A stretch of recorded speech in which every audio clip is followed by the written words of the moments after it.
Bonjour à tous, pour ceux qui ne me connaissent pas, je m'appelle Marine et je suis démonstratrice Stampin' Up.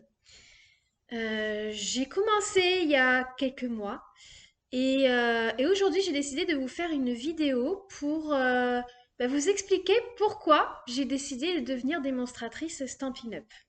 Alors à la base, la marque Stampin' Up, c'est une marque de scrapbooking, c'est-à-dire tout le matériel dont vous avez besoin pour faire de la carterie, faire des petites boîtes ou des grosses boîtes, pour faire des albums, pour faire des pages d'albums, puisque le scrapbooking, historiquement parlant, a été créé pour mettre en valeur les photos.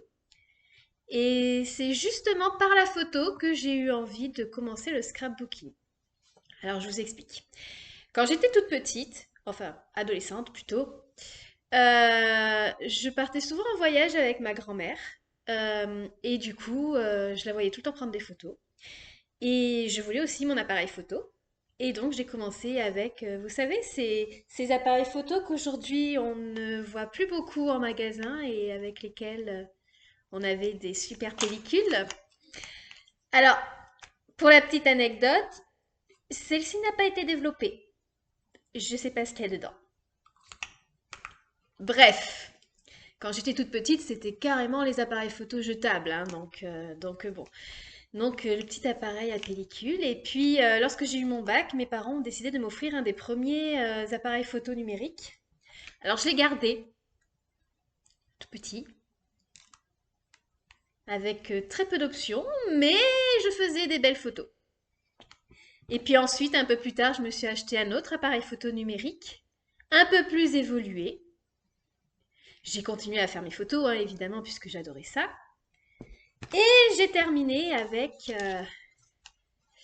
et oui, le gros appareil photo qui aujourd'hui me permet de faire des portraits de mes filles, hein, puisqu'elles ont à ce jour 3 ans et demi et 5 ans. Et là, en fait, l'objectif x300, pour la petite anecdote aussi, c'est que ce matin, le pic vert qui a eu domicile chez ma voisine est venu faire de la provocation. Donc vous vous doutez bien que j'ai essayé de le prendre en photo, mais que je ne pouvais pas sortir de la maison. Alors heureusement, ces appareils photo floutent certains détails, c'est très pratique, et j'ai réussi à prendre mon pic vert en photo. Donc j'étais très contente. Mais c'est vrai que je m'en sers surtout pour le paysage, les vacances et mes filles. Voilà, parce que j'étais une maman au foyer, que je m'occupe toujours très bien de mes filles, et que maintenant qu'elles sont à l'école, je peux aussi faire les activités qui me plaisent. Alors toutes ces photos, fallait que je les mette dans des albums. Au début, je les mettais dans les albums que tout le monde a eu avec les petites pochettes et on glissait les photos dans les petites pochettes. Et puis j'ai découvert le scrapbooking. Un jour, je cherchais des idées pour mettre un peu plus de détails sur mes photos et je suis tombée sur ce loisir créatif que je ne connaissais pas à l'époque. Et je me suis dit, tiens, c'est intéressant. Et j'ai commencé vraiment à faire des pages de scrapbooking vers 2015, je dirais, par là. Lorsque j'ai travaillé chez un autocariste pendant un an et que là, j'ai encore pas mal voyagé. Et surtout, je pouvais utiliser les photos de famille pour faire des cadeaux de Noël à mes grands-parents notamment, parce qu'en général, les grands-parents adorent qu'on leur offre des photos. Alors, je vais vous montrer un album que j'avais acheté. Il est vierge. Enfin, il était vierge à l'origine. Et bien cet album, j'ai commencé à le décorer. Je vais vous montrer un petit peu l'évolution de mon scrapbooking, on va dire. J'ai commencé avec des choses rudimentaires, hein, et puis après, j'ai découvert de nouvelles marques, de nouvelles possibilités. Et du coup, ça a un petit peu évolué, mais c'est un album que j'ai commencé en 2015 et je mettais les quelques photos que j'aimais. Et j'avoue que je ne me suis pas penchée dessus depuis 2016, 2017, je sais pas trop. Peut-être 2019, puisqu'en 2019 j'ai eu ma première fille. Peut-être que les dernières pages dataient de cette époque. Bref. Alors, au début, mon scrapbooking, j'ai commencé avec ce qu'on appelle le masking tape. C'est des scotch à motifs qui se décrochent facilement. Mais comme j'avais un fond d'album blanc, eh bien je me suis dit, je vais mettre de la couleur, je vais mettre plein de peinture pour colorer mon papier. Donc là, c'était en Normandie. Et du coup, j'ai utilisé mon masking tape pour faire un cadre, on va dire, tout simple avec à mes photos et puis mettre un petit message en bas. Et puis j'ai continué dans cette lignée, toujours avec mon masking tape pour faire les cadres. Il faut savoir que maintenant les cadres, je les fais avec du papier et non avec les masking tape parce que on peut faire plein de choses avec du papier. Donc j'avais mis des petites décos, j'avais même dessiné quelques petits oiseaux, la mer et j'avais rajouté quelques petites gommettes. Et puis j'ai découvert quelque chose que j'ai bien aimé qu'on appelle les gabarits. Alors chez Stampin' Up, il n'y en a pas. Mais avant que je connaisse Stampin' Up, eh bien, ça faisait partie des objets que j'aimais beaucoup. Parce qu'en fait, ça permettait, comme vous pouvez le voir notamment sur cette partie-là, de faire des petites bordures géométriques et de mettre plein de petites photos découpées dans des formes différentes.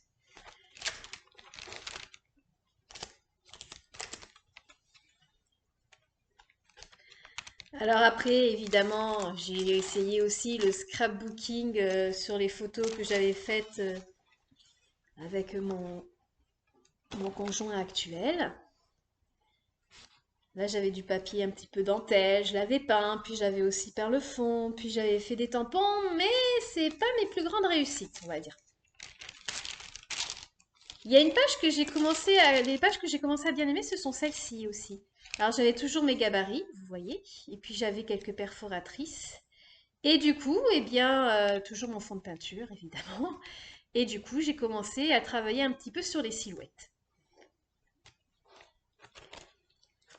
Du coup, toujours en utilisant mes gabarits et mon masking tape, eh bien, j'ai réussi à faire du patchwork. C'était pas mal aussi. Et du coup, j'ai essayé d'autres techniques, découper les photos aussi en rond. Là, pourquoi des ronds? Mais parce que c'était, je crois que c'était l'aquarium de Monaco, le musée océanographique de Monaco qu'on était allé visiter. Je dirais que ça, je l'ai fait en fait en 2021 ou 2020.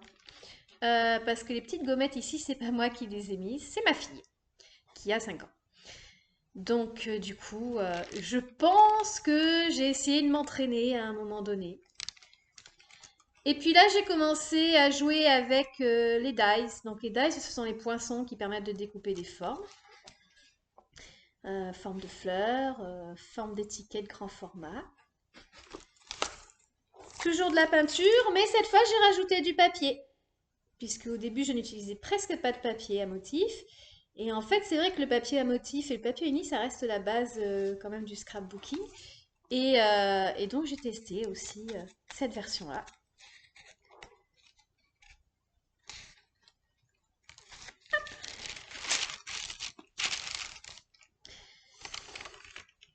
Là, toujours avec les gabarits, j'ai découpé les photos. Et quelques années plus tard, j'ai fait pareil, une page comme ça d'album pour la grand-mère de mon conjoint.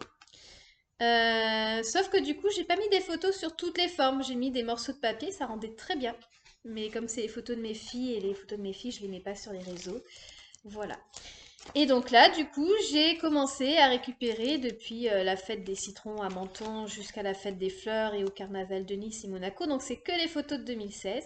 Et là, je suis partie sur tout un herbier, on va dire, avec des fleurs en papier, des strass et puis des photos découpées. Toujours ma base de peinture. Puis là, hop, j'ai commencé aussi à utiliser à nouveau enfin j'ai continué plutôt à utiliser mon papier à motif en plus des photos eh bien, pour structurer un peu la page et pour qu'il y ait un peu plus on va dire, de mouvement sur la photo. Je pense que celui-ci, j'ai dû le faire en oui, 2020 ou 2021. 2020, je dirais comme ça. Et puis j'ai arrêté. J'ai arrêté parce que ben, j'ai eu mes deux filles et parce que j'étais très occupée par mes deux filles. Et donc du coup, depuis le mois de mai, je suis devenue vendeuse à domicile pour la marque Stampin' Up, puisque j'ai fait partie d'une association où ma marraine actuelle Stampin' Up m'a présenté du coup ses produits et je les trouvais très très beaux. Et du coup, en mai, je suis devenue démonstratrice. En juillet, j'avais fait tout le côté administratif parce que c'est un petit peu compliqué avec l'administration française. Et aujourd'hui, eh bien, j'ai décidé de me développer sur les réseaux pour commencer. Euh, et aujourd'hui aussi, j'ai fait cette page-là. Alors vous voyez, on sort totalement du style structuré que j'utilisais jusqu'à présent. J'aime bien structurer, mais à un moment donné, le scrapbooking, c'est fait aussi pour lâcher prise. Donc cette page-là, je l'ai faite aujourd'hui et je vous la présenterai en tuto demain, puisque je vais essayer, on va dire, de faire un tuto tous les vendredis pour que vous puissiez me suivre régulièrement et pour vous montrer toutes les choses que l'on peut faire avec les produits Stampin' Up. Mais bon, quand on compare la photo de Carnaval de Nice, hein, parce qu'on est sur le Carnaval de Nice 2016, que j'ai fait en 2020 et ce que j'ai fait en 2025, il y a quand même une grosse différence. Voilà. Donc je tenais à vous présenter ce tout premier album que j'avais acheté, justement pour que vous voyez un petit peu l'évolution dans ma tête du scrapbooking, on va dire. Et aujourd'hui, c'est vrai que j'ai une préférence pour tout ce qui est floral, nature, feuilles, etc. Donc je présenterai certainement des projets sur ces thèmes-là. Mais on est en plein carnaval en ce moment, hein. Le carnaval de Nice doit commencer dans pas longtemps ou a commencé. J'avoue que je ne suis pas dans cette région, je n'habite plus en fait dans cette région. Il y a les carnavals à l'école, il y a eu la Chandeleur, il va y avoir le Mardi Gras, à moins que ce soit déjà passé. J'avoue que je suis un peu déconnectée vis-à-vis de tous ces événements. Et du coup, eh bien, j'ai fait cette page qui, a priori, est tout à fait dans le thème des événements en ce moment. Voilà. J'espère que cette petite présentation vous a permis d'en savoir plus à mon sujet. J'espère aussi que ça vous a donné envie de faire du scrapbooking parce qu'en fait, le scrapbooking, on commence avec des techniques simples et puis petit à petit, on va rajouter des techniques plus complexes comme colorer avec des crayons aquarelles, colorer avec l'encre des encreurs, euh, faire de l'embossage à froid, de l'embossage à chaud. Ce sont toutes des techniques que je vous montrerai petit à petit, mais pour commencer, on va faire assez simple et j'essaierai en fait chaque semaine de vous présenter un produit Stampin' Up. Alors quand je dis un produit, c'est un lot hein, en général. Par exemple, pour faire la page de carnaval, j'ai pris le lot Veut bien tourner et je n'ai utilisé que ce lot-là pour faire la décoration, les découpes et les tampons. Voilà. Et petit à petit, donc je vous présenterai d'autres collections comme ça. Je vous souhaite à tous une bonne journée. N'hésitez pas à me suivre sur les réseaux, donc mbscrap33 sur Facebook, Marine Scrapeuse de souvenirs sur Instagram et sur ma chaîne YouTube. Et puis plus tard, je développerai peut-être sur d'autres sites comme TikTok, Pinterest, etc. Mais on va commencer tout doux avec ces trois-là. Sachez aussi que je peux venir chez vous pour faire des ateliers. Pour ça, il faut me contacter via ma page Facebook ou Instagram, plutôt Facebook, puisque j'y ai mis toutes mes coordonnées. Si vous avez envie de faire un atelier scrapbooking avec quelques amis ou si vous faites partie d'une association, par exemple, qui propose des activités de loisirs créatifs à des enfants ou à des adultes ou à des personnes retraitées, enfin, il y a plein de possibilités. En fait, le scrapbooking s'adapte à tous les âges et à tous les goûts, on va dire. Donc, vous pouvez également me contacter. Je vous souhaite à tous un bon après-midi et je vous dis bye bye, à la prochaine, j'espère. Bisous!